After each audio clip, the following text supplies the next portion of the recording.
વડોદરા શહેર જિલ્લા નિવૃત્ત પોલીસ કર્મચારી ગ્રુપ દ્વારા આજરોજ આરપીઆઈ પોલીસ હેડક્વાર્ટર્સ પ્રતાપનગર ખાતે ગ્રુપનું વર્ષ 2024નું વાર્ષિક પ્રથમ સંમેલન તથા કેલેન્ડર વિમોચન કાર્યક્રમનું આયોજન કરવામાં આવ્યું હતું। આ સંમેલનમાં નિવૃત્ત પોલીસ કર્મીઓ મોટી સંખ્યામાં ઉપસ્થિત રહ્યા હતા। કાર્યક્રમ દરમિયાન નિવૃત્ત પોલીસ કર્મીઓને સન્માનિત કરવામાં આવ્યા હતા તેમજ તેમણે પોતાની સેવા દરમિયાનના અનુભવો અને સ્મરણોને સહભાગીઓ સાથે વહેંચ્યા હતા।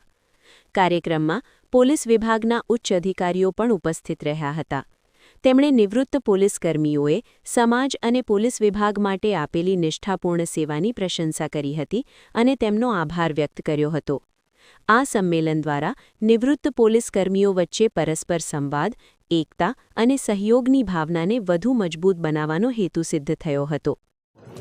આજરોજ વડોદરા શહેર જિલ્લા નિવૃત્ત પોલીસ કર્મચારી ગ્રુપ તરફે વર્ષ 2026નું સ્વાગત કરી અમારા જે સભ્ય છે તેમની સાથે આખા વર્ષની લેખાજોખાનો હિસાબ કરી અને તમામને વર્ષ 2026નું કેલેન્ડરનું વિમોચન અને વિતરણ કરવામાં આવેલ છે અને ત્યારબાદ અમારા જે પ્રશ્નની સમસ્યા હોય તે પ્રશ્નની આપ-લે કરવા માટેની આ જે વાર્ષિક મંથલી સંમેલન વડોદરા શહેર ગ્રુપ પોલીસ એસોસિએશનનું રાખેલ છે તેના માટે આજનો આ કાર્યક્રમ રાખવામાં આવેલ છે।